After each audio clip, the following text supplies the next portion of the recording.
Hello, everyone. Welcome to today's program, co-hosted by the Institute of Contemporary Art and AIGA Boston. I'm Monica Garza, the Charlotte Wagner Director of Education at the ICA. Today's program is part of an annual lecture series that has been running for 15 plus years. The series is an opportunity for us to highlight some of today's leading designers while also generally touching on some of the ideas highlighted in our current exhibitions. Today's program coincides with the ICA's exhibition, To Begin Again, Artists and Childhood. The exhibition investigates the influence of children and childhood on visual artists. This includes artists such as Paul Klee with his whimsical puppets, to Faith Ringgold with her figurative quilts and children's books. I invite you to learn more about the exhibition on the museum's website. In the meantime, I'd like to thank you all for joining us today. I also thank our guest speakers, as well as our collaborators from AIGA Boston, including Amy and Cliff, as well as ICA staff Eliza and Danny for making today's program possible.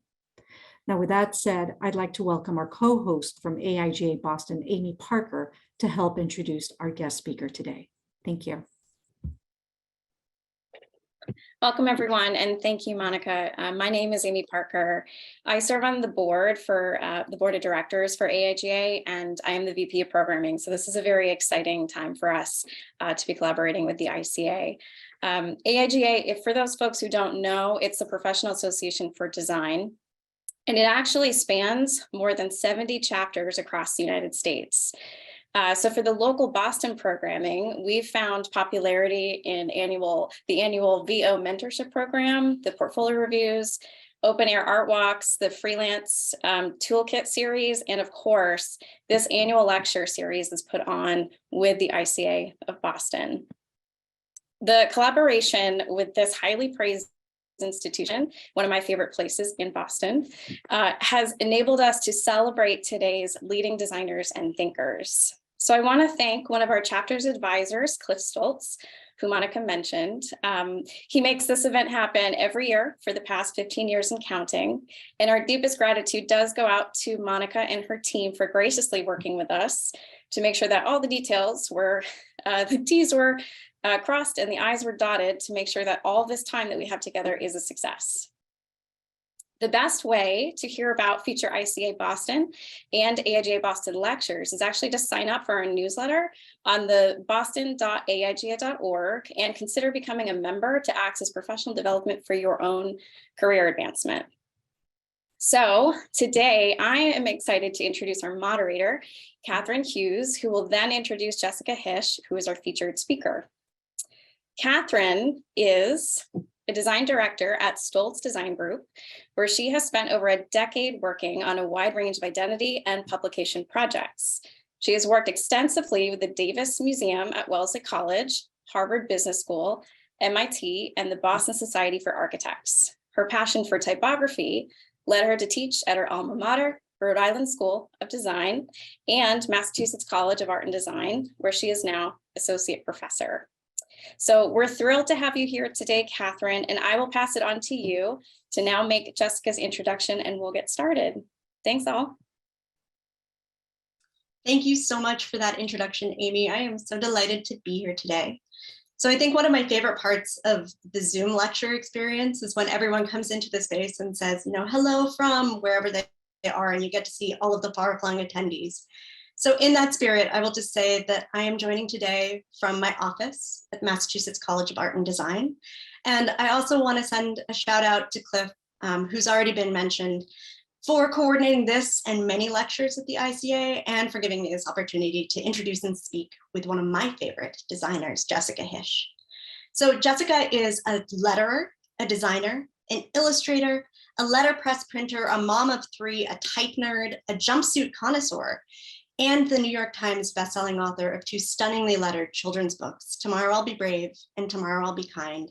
And this gorgeous book that I highly recommend if you have any interest in lettering, which really leads you through the process of creating gorgeous hand-drawn letters.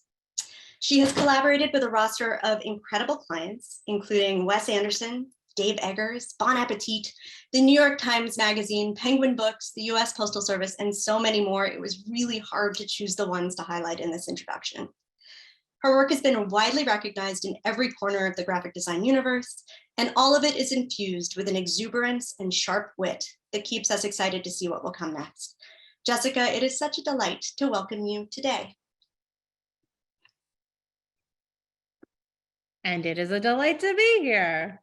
Hi, everybody. This is so fun. This has been a long time in the making. Really stoked to be here talking to you guys today. And this is so fun because I had to make like a whole new deck because I've never actually done like a talk about transitioning into being an author. So you guys get some fresh material, which is fun. The really exciting thing that we'll talk about today is I'm going to show you guys a sneak peek of my new kids book that's coming out in April. And by sneak peek, I mean, I'm going to show you the whole thing, which I have not asked permission from Penguin for. So hopefully they're fine with. We're not going to read it. And I said, we can't put the recording up until after the book comes out. But either way, I'm really excited to share it because it was a long time in the making and it's really different from my other books. And just really excited to talk about it. So let me just go ahead and dive in to my screen share. All right. So hello, my name is Jessica Hische. I'm a lettering artist, as Katherine said. I do a lot of other things, but I think primarily that's my professional self at this point. But I, of course, love to tinker in lots of different things. And I am Jessica Hische in most places on the internet. You can find me there too often because I have a terrific addiction to social media. My love of books started early, but not because of reading, but because of the pictures. I definitely was a person who judged books by their covers and interiors. I was not a great reader growing up. Like I was a kid that mostly was drawing all the time. Like if you gave me free time, my free time was always drawing. And I knew I was going to be an artist. I now have 3 little kids. My little guy who's 3.5, he tells me all the time that he's an artist. He's going to grow up to be an artist. And that's like his goal. But my daughter who's 7 is like a crazy reader. She's reading at a 5th grade level and just, it's the only thing she ever wants to do. And I'm so envious of that. Because as a kid, you like couldn't force me to read books, but you could force me very easily to look at the photos.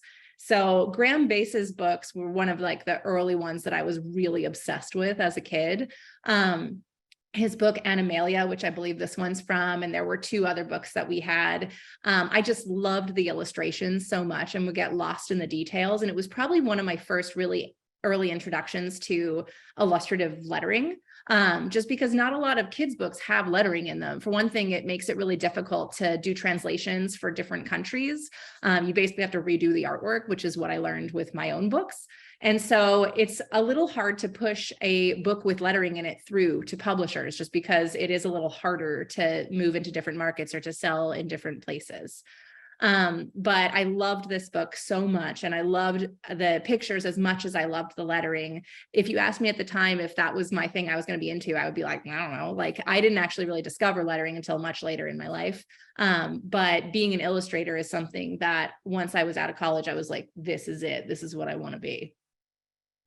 Rainbow Fish was another early influence, not because of the story, which I literally could not tell you what it's about, but because I could just stare at these like random foil stamped scales all day long. I feel like ooh, shiny syndrome is something I suffer from in a big way. I'm just a big mockingbird that just wants to, or what's the one that collects funny, fancy things? It's not that.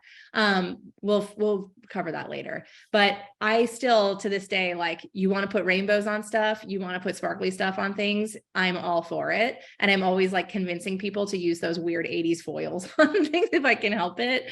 And I feel like this book was a big influence in that way. That said, like, I didn't think I was going to end up being a children's book illustrator. It wasn't like my dream as a child.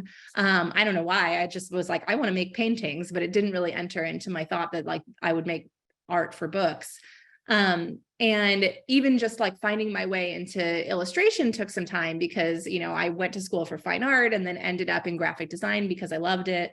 But then sort of found my way back into creating images through graphic design because I would make illustrations and lettering for my graphic design projects. So a big part of that is like illustration just really appealed to me because I love to be able to have like a brief to jump off at.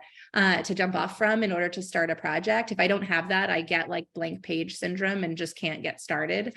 And so illustration was really the way for me to be an artist, but to actually have a thing to make art for just laid out right in front of me.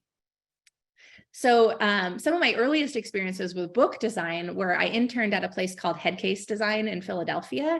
I wish I could send you guys to their website, but it's like been in progress for literally 13 years or something. So their Flash website is still up in some archive. Unfortunately, it doesn't work on any of my computers, but I was going to show you some of the early work that's still on there, but this was one of the most memorable projects that I did at the time. So they, Headcase was sort of equally split between doing book projects, like really, really big book projects, and then editorial illustration. And so I worked on a lot of the book projects while I was there because so much of it was just like labor, just a ton of labor to work on them. They did a lot of books for Melcher Media, like the Wicked book. But for this one, we had to go through all of Courtney Love's diaries and loose leaf sheets and photographs and Polaroids and turn them into what looked like a final version of a book. So each page was a massive Photoshop document with multiple things, multiple artifacts on each page. And we had to isolate all the text and reflow it on different pages of loose leaf and whatever, because just to like fit things in and like create a narrative with all the stuff. So it's one of those things like I'm actually kind of anti sketchbooks that are like artist sketchbooks because they're really like every page is like a painting. And I'm like, that's not a sketchbook. A sketchbook should be messy. It should have like recipes in it and like random scribbles and like notes from meetings or whatever. But this was like us making like, what is her idealized journal? But it was really neat, you know, looking at like naked photos of rock stars and stuff like that. And, you know, and each, you know, this was in 2006 or maybe 2005, because I think I did it while I was working on it while I was still in school or very shortly after. So giant Photoshop files at the time were like very churny to run on the computer. And this book was like 200 giant PSD files in a Quark document, probably. But the other thing that was really neat about working there is I got to work on, we worked on the Sopranos book, which I couldn't find like a good photo of the cover. I don't think the cover was the most fantastic part of the book. I think it was one of those, like the publisher pushed it through. But when the Sopranos was still filming at the time, so I got to go on set of one of the last episodes of the Sopranos in Long Island City and like meet some of the staff, and Uncle Junior put his glasses on my face. I wish I had photos, but this was like the time of like that weird transition from like film to digital cameras where all the digital cameras were really shitty and not everybody had one. It was pre-iPhone, you know, so alas, it's just a memory, but a very, very fun memory of early on in my career. I started doing book covers pretty early on. And I think part of it was just that I was able to combine like my skills as being like a custom fonts person, which is not what it was. I wasn't making fonts, but that's what I called it at the time because I didn't have the right lingo, with illustration. So book covers were like a really natural way for that to manifest, just because so often they combine both of those things. And a lot of the illustrators that I admired that combined illustration and hand lettering were doing a lot of book cover work. Like I had one of my good friends at the time, still a friend, Chris Silas Neal. He was doing a bunch of book cover work that had integrated hand lettering plus his illustration. Joel Holland was another one whose work I really loved. And Kelly Blair, another designer who's like a book cover designer, she was always really good about incorporating illustration and custom type onto her covers. And so this was, I think, probably the first commissioned book cover I made for a publisher in Philadelphia called Running Press. And these were some other early covers that I worked on, two for the same author and another one for a separate author. So my illustration style really shifted over time. It started by looking very like cut paper and had a lot of dimension and texture. And part of that was just because if you just put a bunch of textures and stuff on your work, it immediately looks okay. So it was sort of like prepping my canvas. So I put like this same paper texture on everything and start with background colors and things like that. And it made me feel more comfortable working when I had those textures in place rather than just have it be more stark and clean. So really like the more mature I've become in my art, the cleaner and more simpler my art has become rather than becoming more complex, because I feel more comfortable making like simple, beautiful things that don't need a bunch of zhuzhing around them in order to be impressive. You know what I mean? Yeah. So now a lot of the work that I do for books, I get commissioned to do just lettering while there's photography or illustrations by other people. At the time, I had no idea this was like a thing. So my friend Phil, who I knew from Tyler, who was a few years older than me, but worked at, I believe this was through Scholastic, hired me to do this lettering that was going to be used on a series that he was working on. They ended up simplifying it a lot, but this was the lettering that I had shown initially. And so this was like probably my first commission for doing just lettering for a book. And this was one of my favorite early commissions. So I ended up being able to illustrate or to do lettering on a bunch of romance novel covers, which was really, really fun and really exciting. And it's, I mean, I love kitsch, and I love sort of like being able to do stuff that's a little like tongue-in-cheek and weird. And so this was, I was like showing this to anybody who would see it, just because I was so happy to have worked on a romance novel cover. Working with big authors was something that happened like relatively early, but not often. So like this cover that I did for Elizabeth Gilbert was a huge effing deal for me. You know, like most of the, again, I wasn't like a crazy reader. Like I read a ton of articles and like long form articles. And now I read way more books, but I think because I'm a bit of a slow reader, I have never been someone that just like pleasure reads all the time, because it just takes me forever to get through texts. And I end up just sort of like losing interest halfway through and abandoning books. But when I was working on this, I was just like, holy F, this is a really big deal, because I'm working with this huge author. It wasn't that far after Eat, Pray, Love. And being able to do this, it just felt like suddenly I had leveled up. But I, you know, for the most part, most of the authors that I work with are like, you know, folks that are well known, but not necessarily like rock stars. The only really prominent author that I work with quite a bit is Dave Eggers. So I've been able to work with him on a number of projects, both for his individual books that he writes.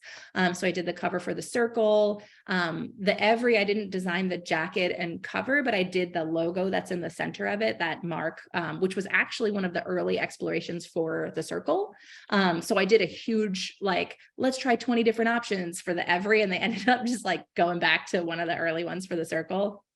And Hologram for the King. And I did a few other book covers that ended up like getting transitioned into other things, but I work on a lot of projects for McSweeney's under Dave's art direction. So he's really fun to collaborate with, and is like, has such like a funny way of working, because he doesn't use the internet. Like when he's writing, he has to stay away from the internet. So when I'm working on a book cover, he has to drive to like the laundromat near his house to use the Wi-Fi in the parking lot in order to give me direction. So I have like a 6-minute window of talking to him that day. So you cannot accidentally miss that meeting, because then you got to wait like another day or two, and you had your famous author person drive to the laundromat to talk to you. But it's really fun working with people whose work you admire. You know, like of the books that I've read, like, you know, I've read a lot at this point just because of all the covers that I've done. But I really like, for pleasure reading, I really loved pleasure reading his books, and it just feels really fun to be in his circle. Many moons ago, probably in 2009, I did my first cover for Barnes & Noble, which ended up turning into this massive series, not because it ever was meant to be, but just they came back over and over again for different titles. And so I've done, I think, 26 books for Barnes & Noble for their Leatherbound Classics series. They might have a different title at this point for the series, but they still sell them. You can find them online. They're not in these colorways. These are the colorways that I have newly assigned to them, because I just did a massive letterpress print edition of all of the books, which I have not launched on my website yet, but will be doing so shortly. And these have been really fun, because again, like when I was younger, I wasn't a massive reader. And also I went to Catholic school for most of my early education, and then switched to public school for the last 2 years of high school. But what ended up happening is, like, when I was at Catholic school, my freshman and sophomore year of school were really about like very intense grammar and learning about sentence structure and stuff. We did so much sentence diagramming, which I loved. I'm like obsessed with diagramming sentences. But then as they were about to transition from that to literature, I switched schools right when that school was transitioning from literature to creative writing. So I basically skipped literature. I like read The Scarlet Letter 2 times and like maybe like Beowulf or something, but I didn't read a lot of these classics in high school. So it was really wonderful to have an opportunity to read them as an adult. And reading books as an adult is a totally different experience than reading books as a teen, because as a teen, you're so self-obsessed. You're just looking for like yourself in the story all the time. And as a grown-up, you can really get lost in the story and like visualize other people experiencing things. My daily drop cap project really launched a bunch of my creative career, like, you know, just having a daily practice of making a letter every day. This was eons before the 360 or like the 365 days projects, or like the whatever, the however many days of type that people do, the 36 days of type, that's what it is. But this ended up turning into a big, massive book cover project for Penguin, because Paul Buckley, who I had collaborated with on a few other covers, reached out about doing like an artist collaboration series in which I would do 26 covers, and each cover had a big illustrative drop cap on it. And so this was like just a super fun project, and every letter was very, very conceptual. So like I had to read like, you know, the whole story or a lot of the story, and then like really get in deep to the details, trying to make sure that like people would really get the references that I was doing. And it wasn't just the most stereotypical stuff you could imagine. You know, some of them I had to go like a little bit more surface level, like Proust, you know, so much of it is just about that experience with the Madeleine. So making the P out of the steam and the T.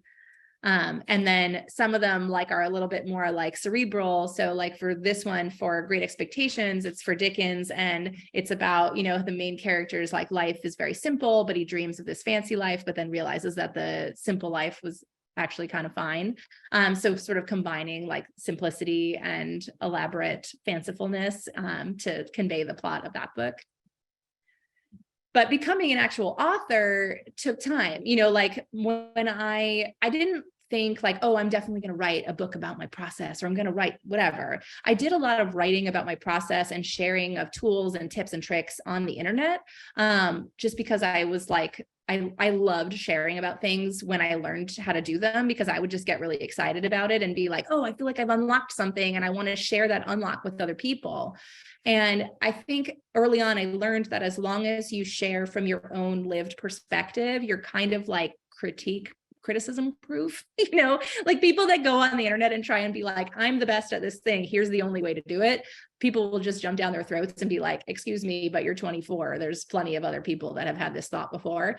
But when you come out into the world and you say, hey, like, here's how I learned to do this thing, it might be helpful to you. Like, here are other resources. And you just sort of spread it around and just be like, hey, this won't work for everyone, but it worked for me. Like, and I feel like learning from people that were 1 or 2 steps ahead of me was always really helpful.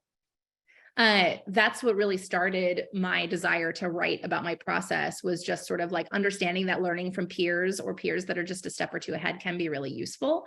And also understanding that like sharing lived experience is something that you can always feel comfortable doing, that you don't have to be like, I'm going to be the authority on this thing in order to, or I'm going to be an expert in order to share. Like, you have expertise in your own lived experience, and that's always worth sharing.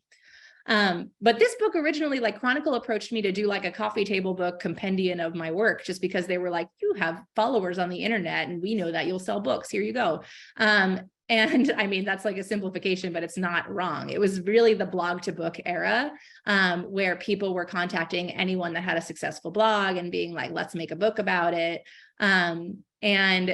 Like that was definitely the initial conversation about this, but I was really young at the time. Like, I'm still young, I guess, because I'm only 38, but at the time it was 2015. So I was just turning 30, I guess. And I was like, this is not the time for me to make like a, you know, here's the compendium of my career. You know, my career was only a few years old in my eyes.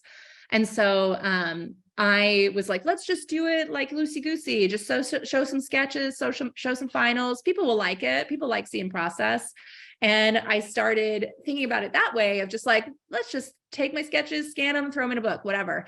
But then as I got my contract back from Chronicle, it was like, it started out as like you can't use any of this work in another printed book ever again. And we argued it down to like, you can't use this work in another printed book for 10 years. And once those words sort of like started hitting home for me, I was like, oh man, like this book needs to be way more than just me like throwing it together. Because if I'm not going to be able to like put another book together for 10 years of all of this early career work, I really want this thing to be like something real and something special.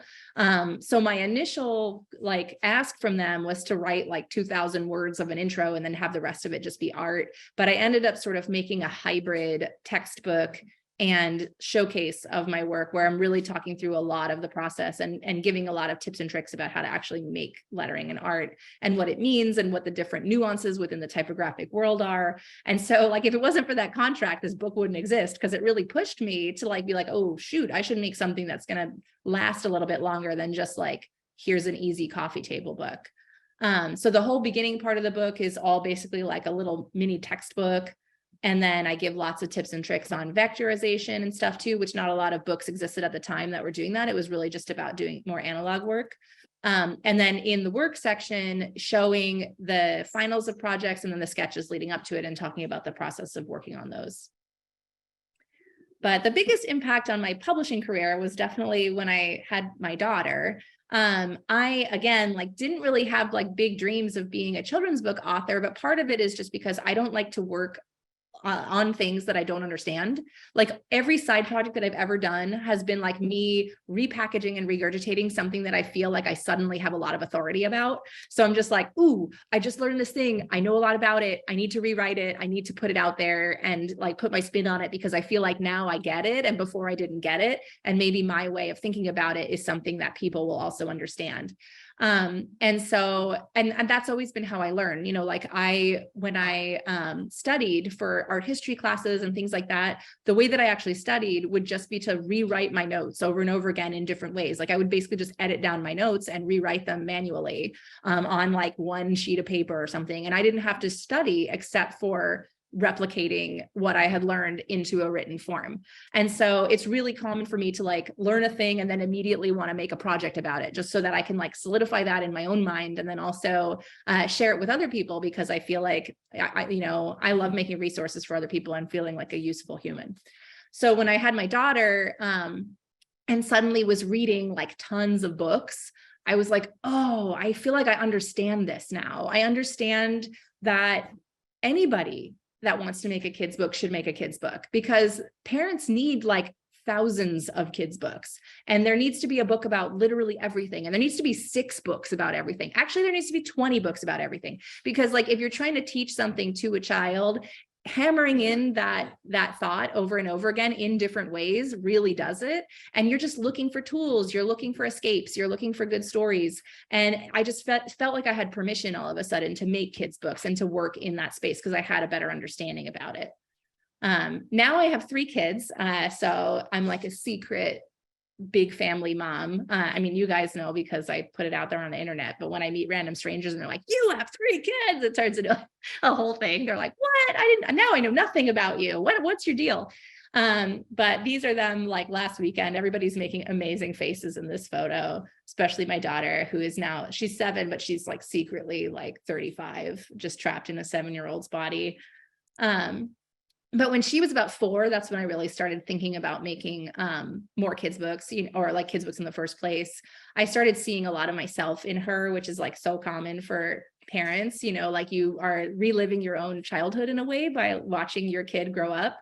And I just remember how shy I could be, and also like how focused I was on doing things right and getting things right the first time, and how afraid of failure I was, and how like being afraid of failure and not doing things right would like sometimes prevent me from trying things, just because I really wanted to be good. I wanted to be good at things. So I tended to like focus on things that I knew I had like a natural talent for, rather than experimenting and knowing that failure is cool. And so when I initially had my ideas for Tomorrow I'll Be Brave and Tomorrow I'll Be Kind, it started by just being like, what are the traits that I want my kid to want to aspire to be when they grow up? And what are the way, how can I like really like strengthen her as a person? And so I made like a spreadsheet and made a bunch of, this sort of how I work. I'm just like a researcher and dump everything into spreadsheets. I love spreadsheets. And came up with, like 25 or so, like positive affirmation words that I like really loved, but I started seeing that they could be like grouped in different ways. And the main groupings that ended up emerging were ways that you want to be better for yourself, that just are about enriching your own life, and then ways that you want to be better to enrich the lives of others. So it's sort of like that metaphor, that really common metaphor of like, you have to put on your own, safety thing on the airplane before assisting others, like take care of yourself before you assist others, because that's really true. Just to be able to assist others, you have to be in a place of strength, and you have to be in a good place in order to be able to like really successfully help other people. So that's why those two books existed, and Brave came out first. It's all about like being empowered, and then Kind is all about like, what can I do now that I feel awesome to help other people? And so the way, it's a real hybrid of illustration and lettering. It's almost like kind of every other, these aren't all the spreads in the book, but there are a lot of the spreads in the book. And so it goes through these words and sort of gives like real life examples of how these things apply to your life, which I find like, some kids are good, like totally imagining these weird metaphorical situations and like pulling the meaning out of things. And some just need it hammered in, just like really straightforward, like, and this is why you're nice to people at the playground. But this was also like a way for me to get back into doing more illustration, because at the time my work had gotten so simple and so geared towards lettering only that I wasn't doing a lot of like illustrative lettering anymore and incorporating illustration into my lettering work. And I felt very rusty. So it was really nice to be able to sort of like dive back into it and try to find like a voice with my illustration again that was really different from my early work, because again, I wasn't using all these paper textures and whatever to like make it feel interesting and fancy. And then Kind, I feel like I can really personally tell the difference in the artwork between Brave and Kind, in just like how much more comfortable I felt as an illustrator between the two books. So Brave, I love, it definitely is like the better seller of the two books. And it like, I just hear from like endless parents about how it's like their default gifting book. And it's found a real home with like certain communities, like parents that have kids that have a lot of medical problems that have to go into the hospital often, like this has really found a home with NICU nurses, and also parents of autistic kids, because they felt like this book spoke to their kid in a way that other books didn't, because really the whole premise of the book is like self-forgiveness. So it's like, here, let's try to be this thing. But then the end of the book is like, here are all the things we tried to do, like, but we weren't all the things, we'll try again tomorrow. It's meant to sort of like teach, like be this, almost like prayer-like thing at the end of the day, that sets you up for success the next day by setting intentions, but forgives the fact that like you weren't able to achieve everything, and you never will be able to achieve everything. And that's totally cool. So that's like the whole point of Brave, which is why it's resonated so much with, so many different kids and parents. And then Kind is really like so good for as a toolkit for when you're starting to teach about being a good human. So I've had a lot of teachers reach out that it's been really helpful in kindergarten and first grade when they're really starting to talk about a lot of these concepts and what it means to be honest and what it means to be, generous to people, and what generosity and gratefulness means. Gratitude practices are like really big with little kids, trying to get them to like be present in the now. And so it's really nice to see these two books find audiences in slightly different ways. But my new book, which is the last thing I'll show you today, is totally different. It's called Who Will You Be? I think all my books are kind of grow as my kids grow. Like maybe I'll end up making graphic novels or something at some point, just because I'm like, I just want to make a book that my kids want to read. And then they never do when I make it. They're just like, that's boring and for babies or whatever when it comes out. But it's just because I beta test on them too much and they're like over it by the time it hits the shelves. But Who Will You Be is like a legit story. So it's like, it follows this group of little letters in Alphabet City in New York, and I'll walk through all the spreads, that have a find yourself field trip day where they have to go out onto the streets of New York and meet other letters doing real big jobs to figure out who they want to be when they grow up.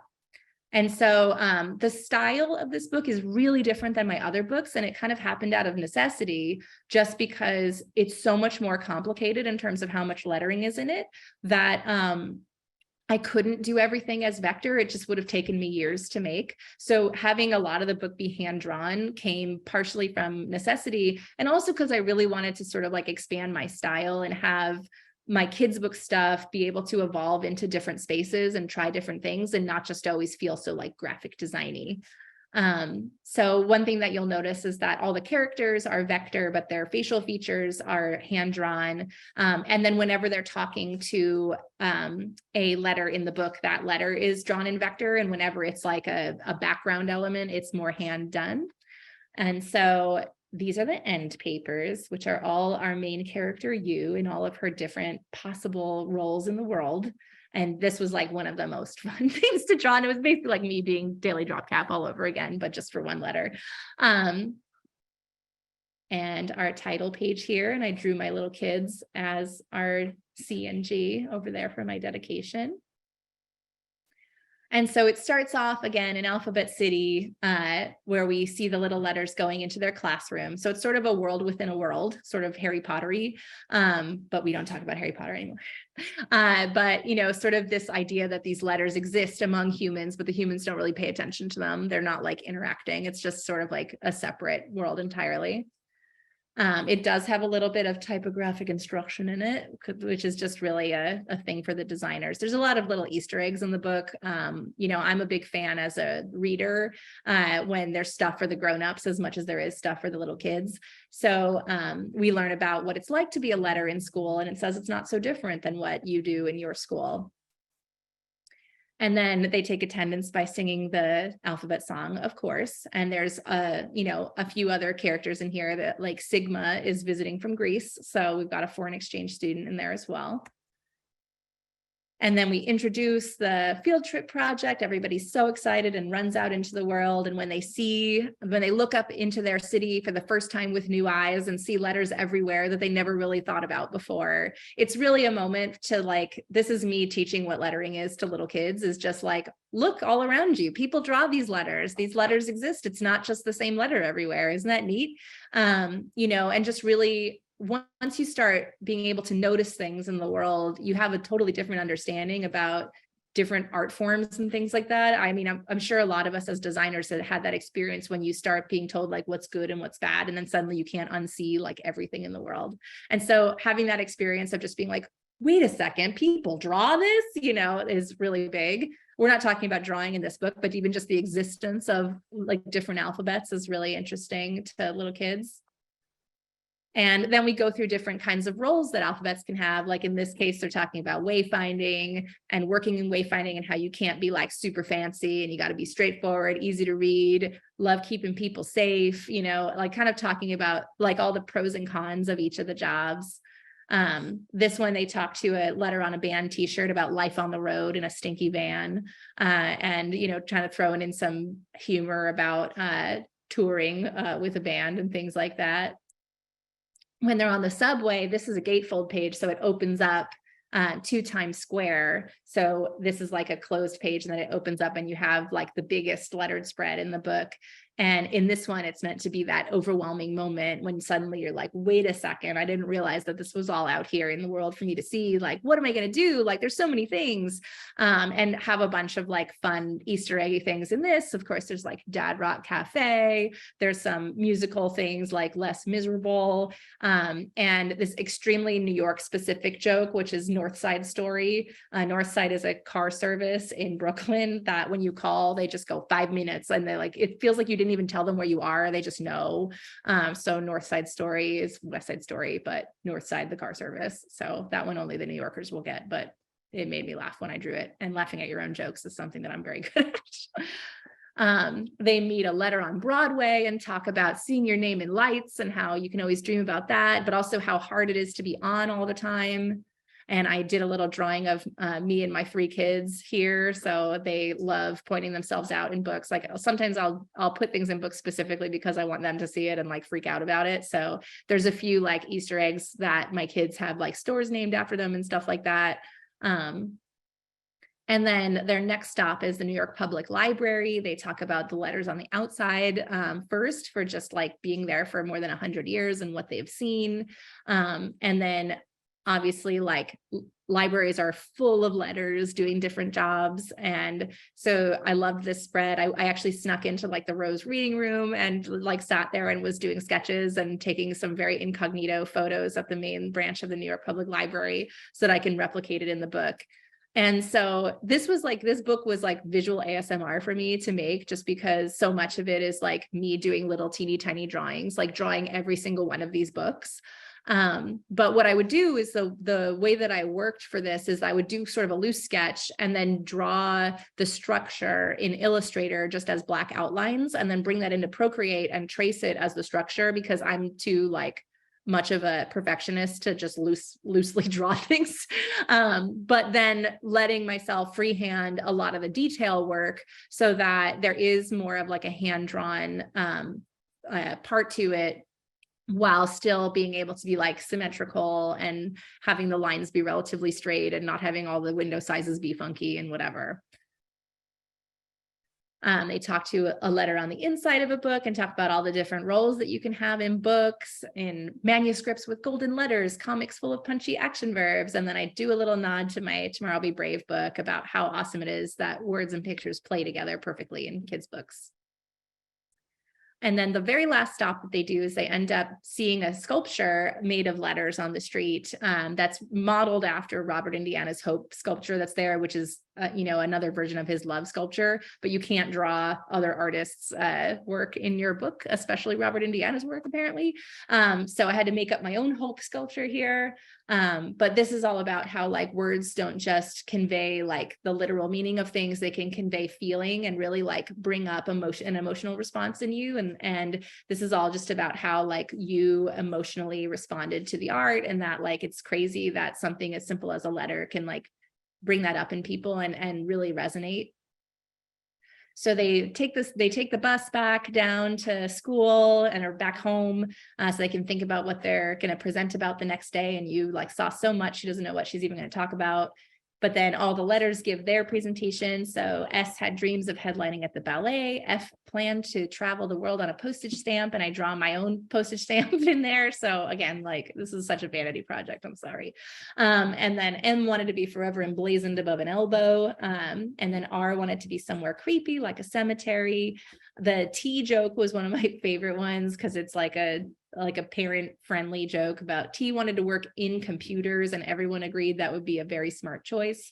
And then it was U's turn to share. And when she shares, she goes through all the different things that she learned over the course of the day by seeing all the different, different letters in their context. But then the real message is that all you have to be is you, like listen to your heart about what you want to be, and that you have your whole life to figure it out. You don't have to do it when you're a kid. But then it ends with this little wink of maybe she'd give children's books a try since she's the star of this children's book. So that's all. That's my new book. You guys got the first official preview, which is really exciting and fun. And hopefully I don't get in trouble for it, but it was fun for me. So yeah, now me and Katherine can give it a go. Hello again. Thank you so much. That was just really delightful to see. And I think everyone is probably as charmed and thrilled to have seen your work and to hear about your process. I feel like there's so many threads that we could start our discussion with. I do want to make sure that I open it up to the audience and say, if you have any questions or comments, please feel free to use the Q&A so that I can ask them to Jessica. But I think one thing that really struck me as you were talking that I would love to start with is that you have amazing tone when you present. And I feel like it really permeates your books as well. It's like funny and charming and irreverent. And I'm just curious how you developed that voice. And if there have ever been times that you really had to push back or fight to maintain your perspective or the way that your tone comes across in your work. Well, they're definitely, I feel like the way that I write is the way that I talk, but it's just like a more refined way of me talking, because this is going to be closed captioned, but you're going to have to do a lot of edits captions afterwards. Because what's funny is I feel like I have a lot of like energy when I'm speaking, because I really amp myself up. I'm like my own biggest like hype woman. But because of that, I end up talking in a lot of like fragmented sentences, and it's kind of all, and and like jumping around on topics, just because I kind of go where my brain wants to travel. But yeah, I think like giving myself permission to be that way took a little bit of time. Just because I do feel like when I was first starting to share about my work on the internet, especially, I would be very enthusiastic about something that I was working on and just be like, wanted to share about it, be like, oh my God, check out this cool thing. I'm so pumped about it, whatever. And even close friends would be like, hey, Jess, like, watch your tone. That could be a little braggy, or that could be a little this. And like, people would try to sort of reel back my enthusiasm. But it wasn't the majority of people. It would just be like people that clearly were more self-conscious about sharing in that way, because generally I didn't get a lot of pushback from like people that didn't know me, like people that didn't know me were like, look at you, so effervescent, la, la, la, so it was really like friends trying to protect me from like people that didn't exist. But so I'm grateful for it, because they were like, they had my heart in mind. But sort of being able to get past that and sort of look at it and be like, actually, people aren't mad at me for being excited. So I think it's okay. And then I was really lucky with I've been really lucky in general with the editors that I've worked with in books, where, especially In Progress, like I love my editor for In Progress, Kate. She was really good at making sure that I didn't share things that would be regrettable in the future, but at the same time, like didn't try to like change my way of making up words, or like, like combining things together that aren't actually grammatically correct, just because it is how I talk. She didn't edit out all of my weirdsies from it, which was great. And like kind of knew how important the tone was. And I think like people are very hungry for conversationally written technical things, or like, stuff that conveys a lot of information, but is written in a way like a friend telling it to you. It's why things like Malcolm Gladwell books are like so popular, because they're like written in a much more plain, like, here's your friend explaining to you way, rather than it being this like very technical, heady thing. Absolutely. Yeah, it sounds like finding the person who's willing to trust you with that voice too is really important as you move forward with your career. Or just being like really stupidly self-confident, which is much easier when you're younger. So like, I like recommend everybody write a book when they're like 23, because you're just going to be like, this is amazing, I've never done anything better. And then once you're like 35, you're like, maybe I shouldn't do this, Well, and when you have children to keep you humble too, right? Like you talked about how your daughter's starting to act like a 35-year-old, or maybe previously you said she's a little bit of a teenager. I feel like my kids are just getting to that point where they're like, you are being embarrassing. Please don't do that. And I'm like, oh no.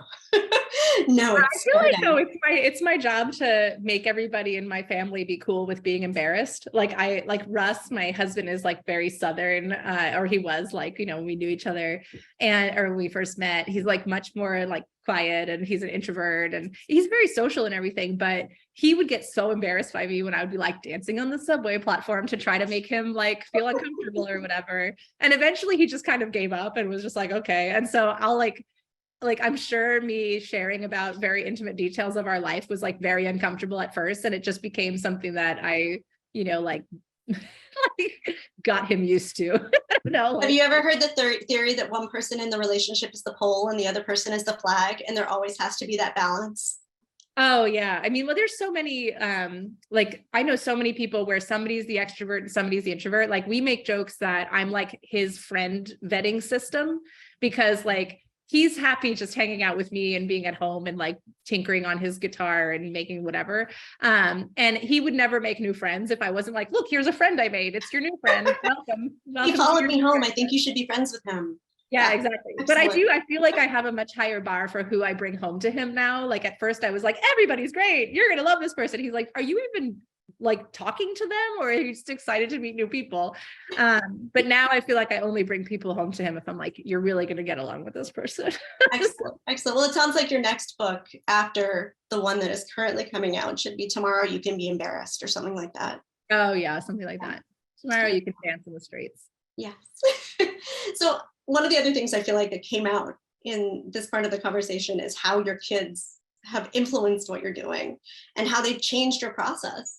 And I'm going to read something that really, really resonated with me when you said it on the internet. I'm sure that there were many people who also felt this way. It was a tweet back in 2021, and you said, the key as a parent is just making sure your creative pilot light never goes out. The system is running on energy save for a while. There will be a time when you can crank it again, and it's easier to turn it up if it's not entirely extinguished. And I didn't shed tears when I read it, but I felt so seen, and I was so relieved to know that other people were having that experience as well. And I know it resonated enormously with other people who have young kids. So I'm curious what that looks like for you. How do you keep your pilot light going? I'm vibing on your so like gotta make sure I'm like really a mirror neurons person. So welcome to my emotional life, just constantly being invaded by everybody's emotions in very positive ways. But yeah, I mean, I feel like there was just so much hustle culture. It's getting a little bit better now, where I feel like people are talking about how you actually have to take care of your body in order to be like a successful creative.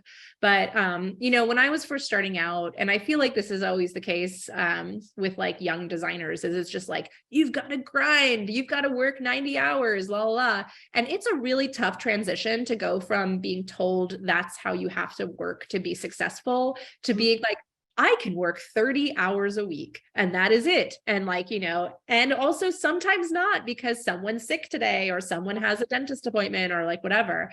And there's a really tough transition with like feeling like all of your emotional health and value and well-being is tied into being like really busy professionally to being more comfortable embracing like other parts of yourself and your personality and your life, and knowing that that's also really important to make you who you are. But another thing that kind of informed that pilot light thing as well is that when I moved from New York to California, people just didn't even know that I moved for like years. You know, like I would get people calling me outside of my studio in Brooklyn, like 2 years after I moved, to be like, hey, Jess, are you around? I happen to be in Greenpoint. And I'm like, I haven't been there for like 18 months, you know? And it made me see that like people actually aren't paying that close of attention to you. Like we pay so much attention to like what we put out in the world and how we feel other people perceive us. But all you have to do is just put out a little something every now and then. And people have this perception that you're like the world's busiest person.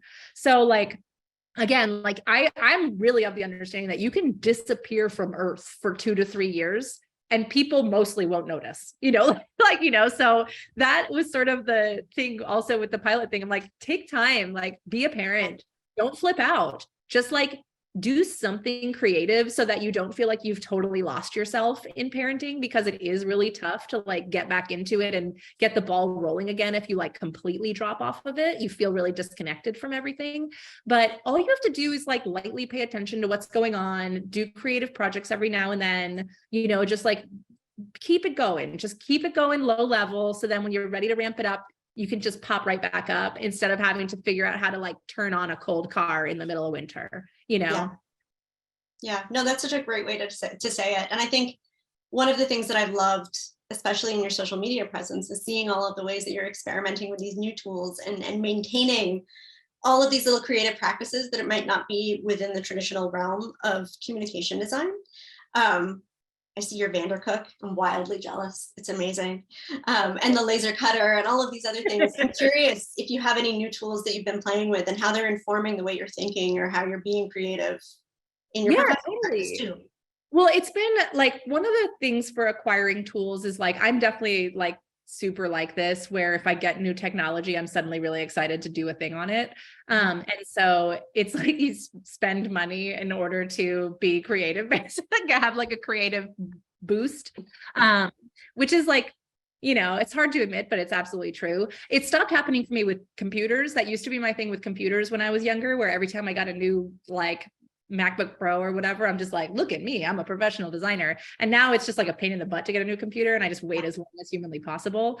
But with all the other tools, it's like a lot of times the tools that you have will kickstart an idea for something. It's why guitarists have a lot of different kinds of guitars.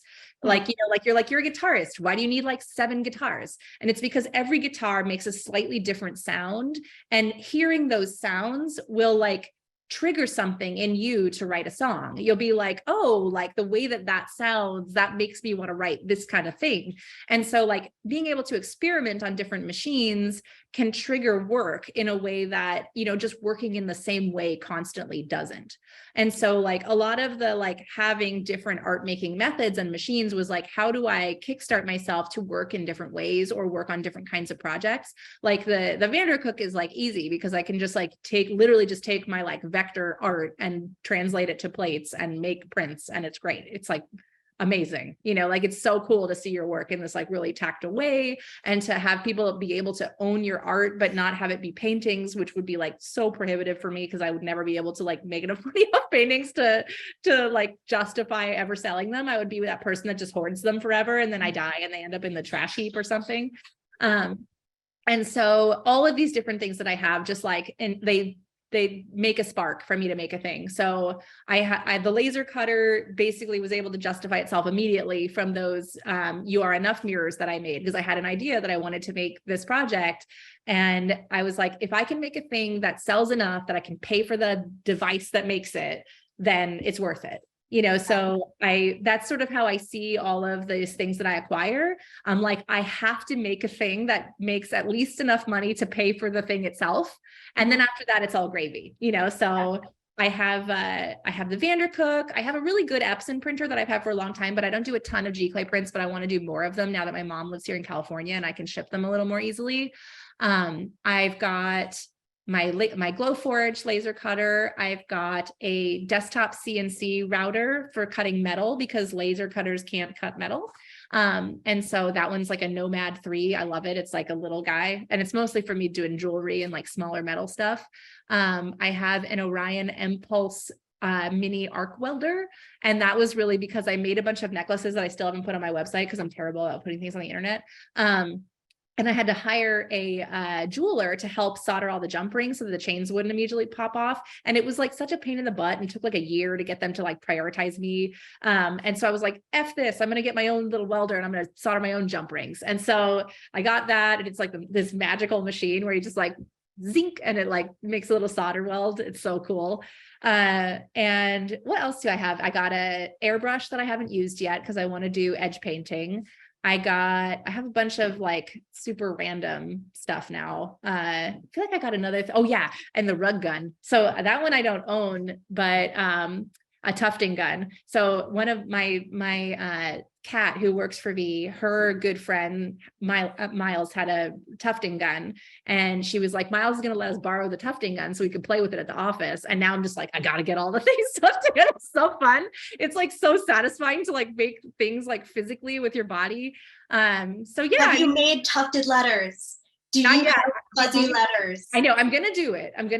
But I was like, let's have this really ambitious first project be a lettering thing. And I started trying to use it, and I was like, wow, making a straight line is really hard. You know, so I was just like, now I'm still I feel like I've got a hang of it. I can like make it do things. So my next thing that I make that's not like a wonky smiley face or whatever is going to be something lettering related. But, and then part of this is I've been able to justify a lot of these things too, because my office, which is what I'm in right now, below it is my workshop.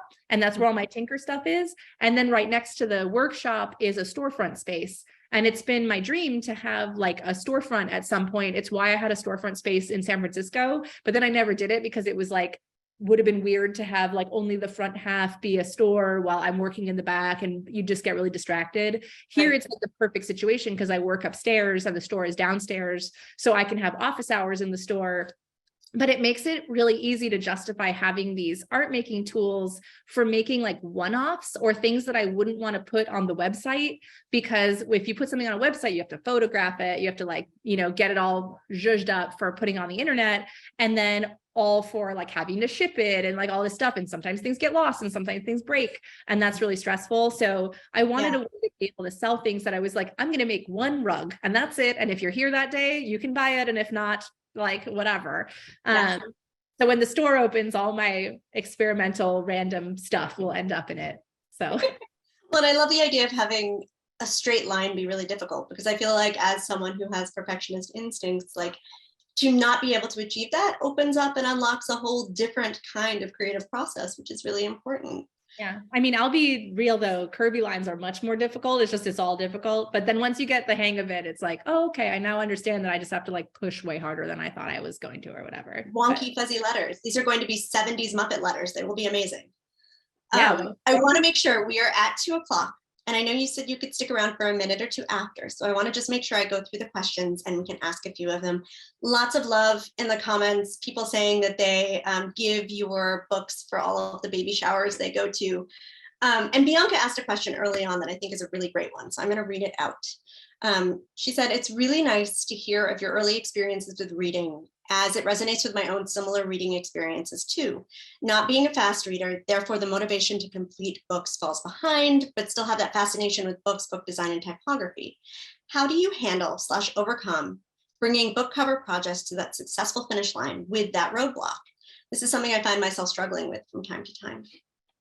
So one thing that I've noticed for book cover projects is that you really don't have to read the whole book if there's resources available for understanding like the narrative arc and the plot and that kind of thing. Like for a lot of these classic books, there's just so much out there that you can read of like summaries and people writing like articles and theses about them and whatever, which I find to be much easier to read. But I do feel like you have to read at least a third of the book in order to get the tone correct. And so for when I was working on that Penguin Drop Caps project, I was working on 3 books at a time. So I'd have to like read 3 books simultaneously. And that would be like, the art would be due at the end of like about a month and a half. So like maybe like 8 to 10 weeks. So me reading 3 classic books in a like less than 2-month period was like really difficult. I'm a much better reader than I was, but I'm like not a speed reader. I read at the pace of narration, which can be nice. And I've become like a much better read aloud person just from like reading to the kids. And I feel like I've become a better reader just by practicing, by reading to my kids a lot more. But that's really my trick, is like, you don't need to learn how to speed read. You don't need to learn how to do a lot of these other things. Just read at least a third of the book to get like the tone and vibe right. And then read whatever resources that publishers provide you or whatever is available on the internet to get like the full plot, so that you're not like accidentally missing out on some major moment in the book or whatever. Yes. Spoiler alert, we're ruining something important. Yeah, exactly. You don't want to like spoiler alert it, and you also don't want to be like the most like stereotypical person on whatever it is. Like it's sort of like how when you were in high school, you could tell like who read the Spark Notes and who actually read the book, because whoever read the Spark Notes would just like write about the most basic thing. And whoever read the book would like talk about some nuanced character development, something, you know.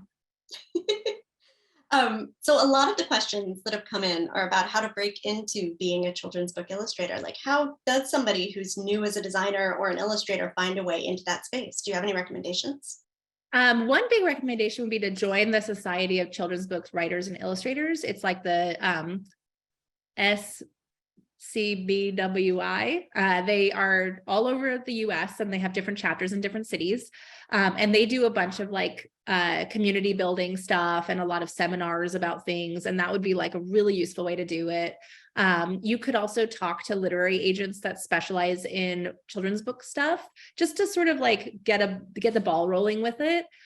For me, for pitching your own kids' books, my real entranceway was doing book covers at all. Like having an in at an art department at a publishing house made it so that when I wanted to actually pitch my kids' books, I just reached out to my art department contacts and were like, hey, I know that you guys don't work on kids' books, but can you pass me along to the kids' book people? I would love to show them this thing I'm working on.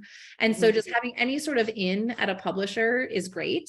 You know, like if you know for a fact that you're like, I want to be a kids book author, illustrator, or whatever, and that is like burned into your soul, like get a job as a designer at a publishing house, you know, like get those publishing contacts from the get out. Publishing jobs don't pay the best, but they can be really rewarding. And that is really like the tightest in that you can have, is just like knowing authors, knowing the people that publish things, knowing literary agents, things like that. So just like try to find your back door into actually having someone look at your stuff. And then joining up with the Society of Children's Book Writers and Illustrators is a handy thing. That's great advice. That's a good resource to know about as well. One question that came through, I think a lot of them are related, and I'm so sorry we're not going to get to all of them for the people in the audience.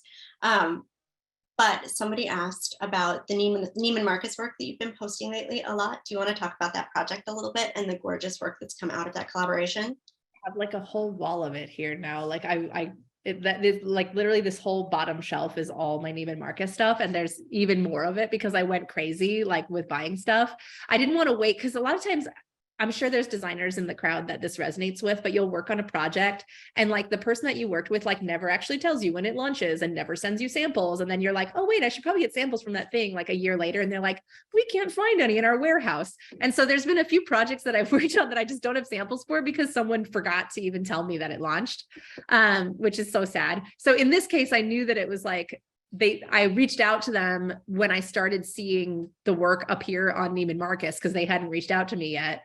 And I was like, oh, look, I saw that a bunch of the stuff is launching. Like, do you guys like, are you guys going to send me stuff? Are you guys like, am I going to get a discount or whatever? And it was like days and days of not hearing back about it. And they were like, we'll talk to so-and-so, like, we'll get back to you about it or whatever. And I got so nervous because I know that this stuff can sell out, like the Neiman Marcus stuff can sell out. So I just spent like $3,000 on their website, just like buying my own samples just to be like, I need to have it. Which is, you know, whatever, business expense, it is what it is. But it was an interesting project. I've actually done work for Neiman Marcus before. They hired me to do a holiday ornament several years ago. I think it was in 2012 that it was so cool because they made it like, they do like a annual holiday ornament and it was a gift tag that had my lettering on it. And it was made out of like silver plated. It was really pretty, you know. What did you call that? The ooh, shiny thing syndrome? I really like that. You know, anytime physical objects that get made out of my work, I like lose my mind. I may as well just lay on the floor and not get anything done for the rest of the day. It's like crazy.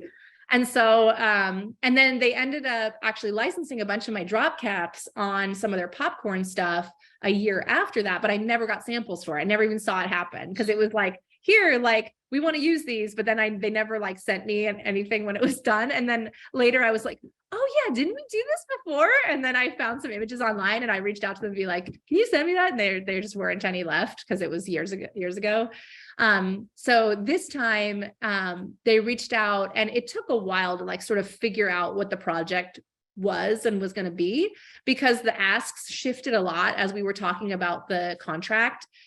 So it wasn't 100% clear from the get out that it was like going to be what it was. It was like, they wanted to do like their popcorns and candies or whatever. It was like, we've got 7 tins plus we've got these 17 products and we want to put your art on it. So because of that, we want you to do custom work on these tins and then assets that we're going to use on other things. And I was like, okay, great. So they hired me to do like 5 characters, which were like bigger illustrations, and then a handful of spot illustrations, and then a custom alphabet that was like my fancy daily drop caps. And so as we start, I did doing all this art, and then they're like, oh yeah, and then this is actually, that's not going to go on the tins, that's going to go for third-party people. And I was like, what? We didn't talk about that. So I got a better understanding about what the project actually was kind of down the line. Because really what it is like they do a lot of this stuff in-house or they hire an agency that just does everything. So I was like kind of a hybrid where they were working on it in-house, but hiring me to do a lot of the artwork creation.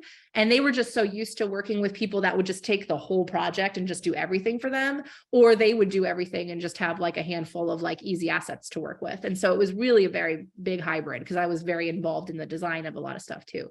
And so when I found out that the stuff was for third-party use, I was like, well, what's it going to go on? And they were like, we don't really know, because what they do is they make like a brand book of all the assets and just sort of share it with all their partners and are like, hey, like, here's these things we commissioned. What do you want to use them for? Like, take them, have fun or whatever.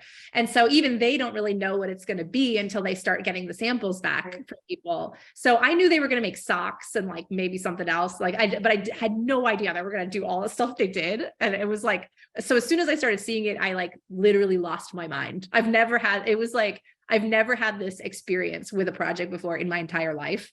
You know, like there's been projects that I've had like crazy, awesome, like reveal, fun, like launch experiences for. Like when Moonrise Kingdom came out, I couldn't go to like the premiere or whatever because I wasn't important enough. But my friends and I, what we did was we basically almost rented out the Kabuki Theater in San Francisco, which is like this art house theater in Japantown. So I bought like 40 tickets and we just filled the theater with my friends and we all went to go see it together. And then we stayed through to the credits, and when my name went up on the screen, everybody was cheering and I was like crying. It was crazy. So like this Neiman Marcus experience was like on par with that. When I started seeing, they sent me a list of all the products with links to them. And I was like, what? There's a cookie jar. What? There's this. What? There's that. And I just like I was ruined for the whole for the week. I was ruined. So, and then I impulsively spent $3,000 to buy everything. It was crazy.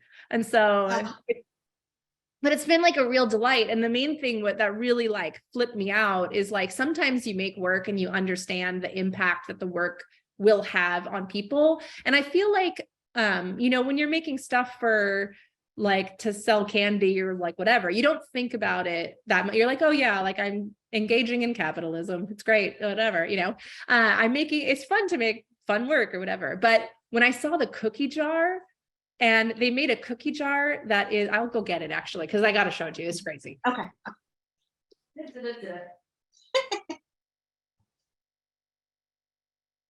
They took my drawings and made a cookie jar out of it. I got to get it to focus on it. I have to put it right near my face, maybe.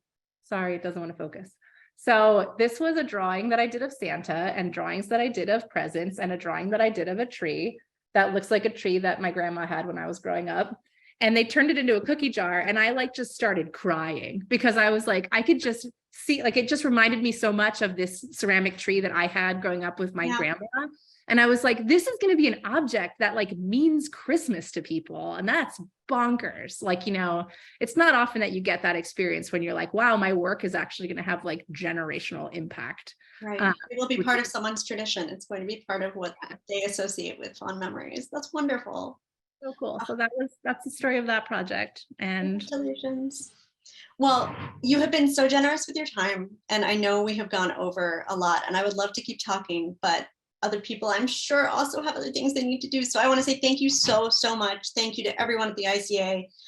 Thank you to everyone at AIGA Boston for coordinating this fantastic event. It's been such a pleasure to get to talk to you. And I hope that we get to do it again one day. Me too. This was so fun. Bye, everyone. Thank you.